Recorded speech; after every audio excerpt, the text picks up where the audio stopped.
Fact finding ওয়ার্ল্ডের আরও একটি পর্বে আপনাদের স্বাগত। এই পর্বে আমরা ব্ল্যাক হোলের সম্বন্ধে আলোচনা করব। ব্ল্যাক হোল শব্দের অর্থ কালো গহ্বর।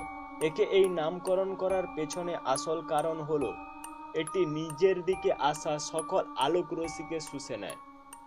কৃষ্ণ গ্রহর বা ব্ল্যাক হোল থেকে কোনো আলোক বিন্দুই ফিরে আসতে পারে না, ঠিক থার্মোডাইনামিক্সের কৃষ্ণ বস্তুর মতো। ব্ল্যাক হোল হলো মহাবিশ্বের এমন একটি বস্তু যা এত ঘন সন্নিবিশিষ্ট বা অতি ক্ষুদ্র আয়তনে এর ভর এত বেশি যে এর মহাকর্ষীয় শক্তি কোনো কিছুকেই তার ভিতর থেকে বের হতে দেয় না, এমনকি তড়িৎচুম্বকীয় বিকিরণকেও নয়। প্রকৃতপক্ষে এই স্থানে সাধারণ মহাকর্ষীয় বলের মান এত বেশি হয়ে যায় যে এটি মহাবিশ্বের অন্য সকল বলকে অতিক্রম করে, ফলে এর থেকে কোনো কিছুই পালাতে পারে না, এমনকি আলোও নয়।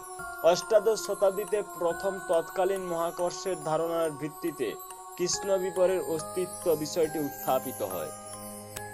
এ পর্যন্ত ব্ল্যাক হোলের কোনো প্রত্যক্ষ দর্শন পাওয়া যায়নি, কারণ এ থেকে আলো বিচ্ছুরিত হতে পারে না, যে কারণে একে দেখা সম্ভব নয়। কিন্তু এর উপস্থিতির প্রমাণ আমরা পরোক্ষভাবে পাই।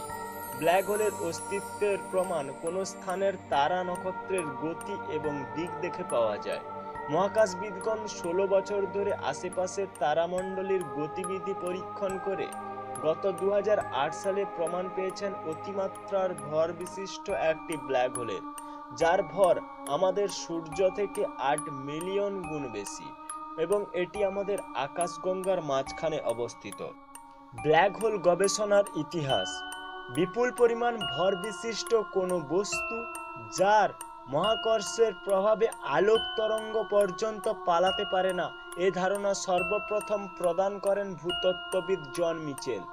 তার লেখা একটি চিঠিতে 1783 সালে তিনি রয়্যাল সোসাইটির সদস্য এবং বিজ্ঞানী হেনরি ক্যাভেন্ডিশকে এ সম্পর্কে জানান। কৃষ্ণ গ্রহের সম্পর্কিত এ ধরনের মতামত ঊনবিংশ শতাব্দীতে প্রকটভাবে উপেক্ষিত হয়, কারণ আলোর মতো ভরহীন তরঙ্গ কিভাবে মাধ্যাকর্ষণ শক্তি দ্বারা প্রবাহিত হতে পারে সেটা বোধগম্য ছিল না।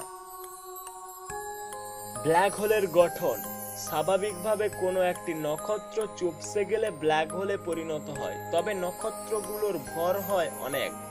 আমাদের সবচেয়ে কাছের নক্ষত্র সূর্যের বিস্তৃতি প্রায় 13 কোটি কিমি এবং এর ভর প্রায় 10⁻30 কেজির কাছাকাছি। নক্ষত্রগুলো অস্বাভাবিক ভরের জন্য এদের মাধ্যাকর্ষণও অনেক, কেননা আমরা জানি মাধ্যাকর্ষণের সাথে ভরের একটি অনন্য সম্পর্ক রয়েছে, কারণ F=gm1m2/r²। যখন নক্ষত্রের বাইরের তাপমাত্রা চাপে ভেতরের মাধ্যাকর্ষণ বাড়তে থাকে, তখন সেই বলের কারণে নক্ষত্র চুপসে যেতে শুরু করে। সেই সব ভর একটি বিন্দুতে পতিত হতে শুরু করে। এটি ধীরে ধীরে ছোট এবং অধিক ঘনত্বে আসতে শুরু করে এবং একসময় সমস্ত ভর একটি ছোট্ট বিন্দুতে ভিড় করে, যার নাম সিঙ্গুলারিটি। সব চুপসে পড়া নক্ষত্রই ব্ল্যাক হোলে পরিণত হতে পারে না। ব্ল্যাক হোল হতে হলে নক্ষত্রকে বা একটি বস্তুকে একটি নির্দিষ্ট ব্যাসার্ধে আসতে হবে। এর জন্য যে সূত্রটি মেনে চলে সেটি হলো R=2gm/c², যেখানে m বস্তু বা নক্ষত্রটির ভর, g মহাকর্ষীয় ধ্রুবক, c আলোর বেগ।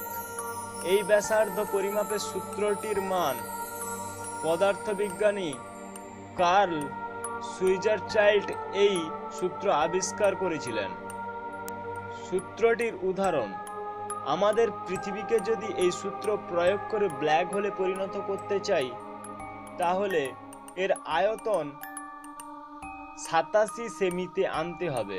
আর যদি সূর্যকে ব্ল্যাক হোলে পরিণত করতে চাই, এর আয়তন হতে হবে 3 কিমি বা 10⁵ সেমি।